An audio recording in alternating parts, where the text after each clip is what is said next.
Hi friends, എല്ലാവർക്കും പുതിയൊരു വീഡിയോയിലേക്ക് ഒരിക്കൽ കൂടി സ്വാഗതം. ഇന്ന് ഞാൻ തയ്യാറാക്കിയിരിക്കുന്നത് ടൊമാറ്റോ റൈസാണ്. നമുക്ക് വെജിറ്റേറിയൻകാർക്കായാലും അല്ലാത്തവർക്കായാലും ഒരേപോലെ ഇഷ്ടപ്പെടുന്ന ഒരു റൈസാണ് അല്ലേ. അപ്പോൾ ഇത് ഒന്നൊന്നും തൊടാതെ കുഴഞ്ഞു പോകാതെ നല്ല ടേസ്റ്റി ആയിട്ട് അങ്ങനെ തയ്യാറാക്കാമെന്ന് നോക്കാം. എല്ലാവർക്കും തന്നെ അറിയാം, പക്ഷേ ഞാൻ ചെയ്യുന്ന രീതി ഒന്ന് കാണിക്കുന്നതേ ഉള്ളൂ.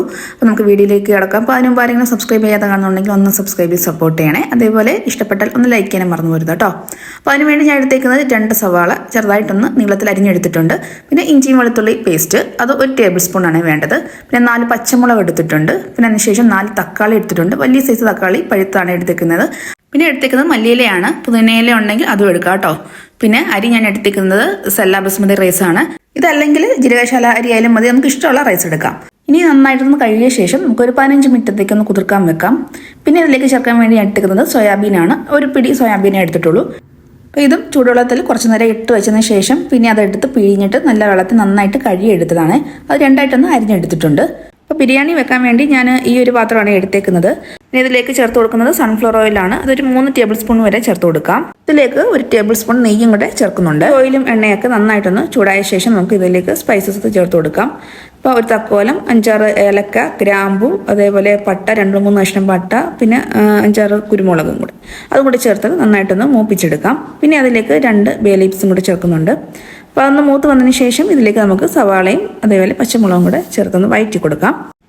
സവാളയിലെ വെള്ളം ഒന്ന് വലിഞ്ഞ് കഴിയുമ്പോഴത്തേക്കും ഇതിലേക്ക് നമുക്ക് ഇഞ്ചി വെളുത്തുള്ളി പേസ്റ്റ് ഇട്ട് കൊടുക്കാം. 1 ടേബിൾ സ്പൂൺ വരെ ഇട്ട് കൊടുക്കാം കേട്ടോ. എന്നിട്ട് അതും കൂടെ ചേർത്ത് നന്നായിട്ടൊന്ന് വഴറ്റി ഒന്ന് വാടി വരണം. ഒരു നല്ലൊരു ബ്രൗൺ ഷെയ്ഡിലോട്ട്, നല്ല ബ്രൗൺ ഷെയ്ഡല്ല, ലൈറ്റ് ബ്രൗൺ ഷെയ്ഡിലോട്ട് വന്നാൽ മതി കേട്ടോ. ഈ പരുവത്തിലൊന്ന് വാടി കിട്ടിയാൽ മതി. ഇനി ഇതിലേക്ക് നമുക്ക് പൊടികളൊക്കെ ഇട്ട് കൊടുക്കാം. ആദ്യം ഞാൻ മല്ലിപ്പൊടി 2 ടേബിൾ സ്പൂൺ ഇട്ട് കൊടുക്കുന്നുണ്ട്.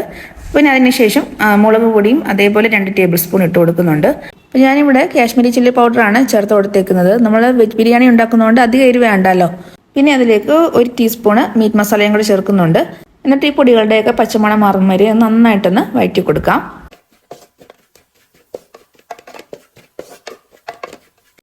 പൊടികളൊക്കെ നന്നായിട്ടൊന്ന് മൂത്തതിന് ശേഷം നമുക്ക് ഇനി തക്കാളി നന്നായിട്ട് അരച്ചെടുത്തത്, മിക്സ് ചെയ്ത് നന്നായിട്ട് അരച്ചെടുത്തത് ചേർത്ത് കൊടുക്കാം. ഒട്ടും വെള്ളം ചേർക്കാതെ വേണം കേട്ടോ ഈ ടൊമാറ്റോ ഒന്ന് അരച്ചെടുക്കാൻ വേണ്ടി. എന്നിട്ട് നന്നായിട്ട് ഇത് വഴറ്റി അതിൻ്റെ ആ വെള്ളം എല്ലാം വറ്റുന്നിടം വരെ, അതായത് എണ്ണ തെളിഞ്ഞ് വരും. നന്നായിട്ട് വഴൻ്റെ എല്ലാം വരുമ്പോൾ നന്നായിട്ട് എണ്ണ തെളിഞ്ഞ് വരും. ആ സമയം വരെ ഒന്ന് വഴറ്റി കൊടുക്കാം. ഇപ്പോൾ ഫ്ലെയിം നന്നായിട്ട് കൂട്ടി വെച്ചിട്ട് വഴറ്റിയെടുക്കുക. അപ്പം വെള്ളം നന്നായിട്ട് വലിഞ്ഞ് വരികയും ചെയ്യും, എണ്ണ പെട്ടെന്ന് തെളിഞ്ഞ് വരികയും ചെയ്യും. ഇനി ഇതിലേക്ക് ഞാൻ 1 പിടി കാഷ്യൂ നട്ട് ചേർക്കുന്നുണ്ട്. അപ്പം എണ്ണയ്ക്കകത്തോ അല്ലെങ്കിൽ നെയ്ക്കകത്തോ വറുത്തിടുന്നില്ല, ഞാൻ അല്ലാതെ എങ്ങനെ ഇട്ട് കൊടുക്കുക കേട്ടോ കാഷ്യൂ. പിന്നെ ഇതിലേക്ക് 1 പിടി മല്ലിയിലയും കൂടെ ചേർത്ത് കൊടുക്കുന്നുണ്ട്.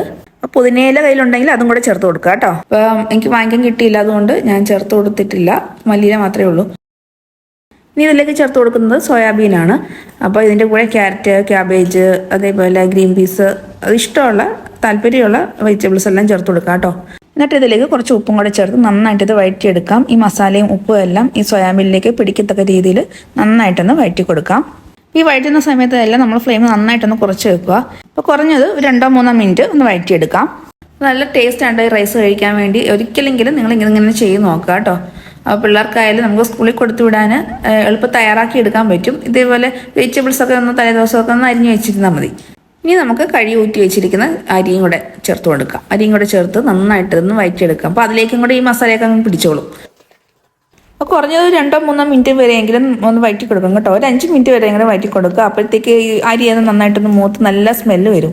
ബിരിയാണി അരിയുടെ നല്ലൊരു സ്മെല്ല് വരും. ആ സമയം വരെ ഒന്ന് ഇളക്കി കൊടുക്കാം. ഇനി ഇതിലേക്ക് നമുക്ക് തിളപ്പിച്ച് വെച്ചിരിക്കുന്ന വെള്ളം കൂടി ചേർത്ത് കൊടുക്കാം. അപ്പോൾ 3 കപ്പ് അരിയാണ് എടുത്തേക്കുന്നത്. അതിലേക്ക് ഞാൻ 6 കപ്പ് വെള്ളമാണ് തിളപ്പിച്ച് ഒഴിച്ചേക്കുന്നത്. എന്നിട്ട് ഇതിലേക്ക് ആവശ്യത്തിനുള്ള ഉപ്പും കൂടി ചേർത്ത് കൊടുക്കാം. നമ്മൾ ആദ്യം മസാലയ്ക്കൊന്ന് ഉപ്പ് ചേർത്തതാണ്, എന്നാലും നമുക്ക് ഉപ്പൊന്ന് മുന്നിട്ട് വെക്കാം. അങ്ങനെയാണല്ലോ ബിരിയാണിക്ക്, ഉപ്പൊന്ന് മുന്നിട്ട് നിന്നാലേ ആ ചോറിന് നല്ല ടേസ്റ്റ് കിട്ടത്തുള്ളൂ.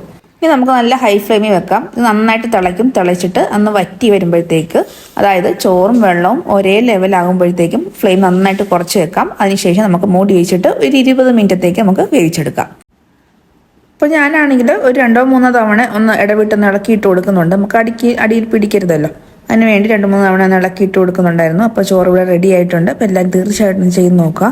അപ്പം ഇതിൻ്റെ ആവി ഒന്ന് കളയാൻ വേണ്ടി ഞാൻ മറ്റൊരു പാത്രത്തിലേക്ക് മാറ്റുവാണ്. അപ്പോഴത്തേക്ക് നമുക്ക് ഒട്ടിപ്പിടിക്കത്തുമില്ല, കുഴഞ്ഞു പോകത്തില്ല, നന്നായിട്ട് കിട്ടും കേട്ടോ. നമ്മൾ വെച്ചിരിക്കുന്ന പാത്രത്തിൽ തന്നെ വെച്ചിരുന്നാൽ ചിലപ്പോൾ കട്ട പിടിക്കും. അതുകൊണ്ട് തന്നെ ഞാൻ വേറൊരു പാത്രത്തിലേക്ക് മാറ്റുവാണ്. അപ്പം തീർച്ചയായിട്ടും എല്ലാവരും ഒന്ന് ചെയ്ത് നോക്കുക. അപ്പോൾ വീഡിയോ ഇത്രയുള്ളൂ. ഇഷ്ടപ്പെട്ടാൽ എല്ലാവരും ഒന്ന് ലൈക്കും ഷെയറും കമൻറ്റും അതേപോലെ ഒന്ന് സബ്സ്ക്രൈബ് ചെയ്യാൻ മറന്നു വരുത്. സബ്സ്ക്രൈബ് ചെയ്യുമ്പോൾ ബെല്ലൈക്കൺ ഒന്ന് പ്രസ് ചെയ്യാനും അതേപോലെ ഓൾ എന്ന ഓപ്ഷൻ ഒന്ന് എനേബിൾ ചെയ്യാനും മറന്നു വരുത് കേട്ടോ. അപ്പോൾ ഓക്കെ, താങ്ക്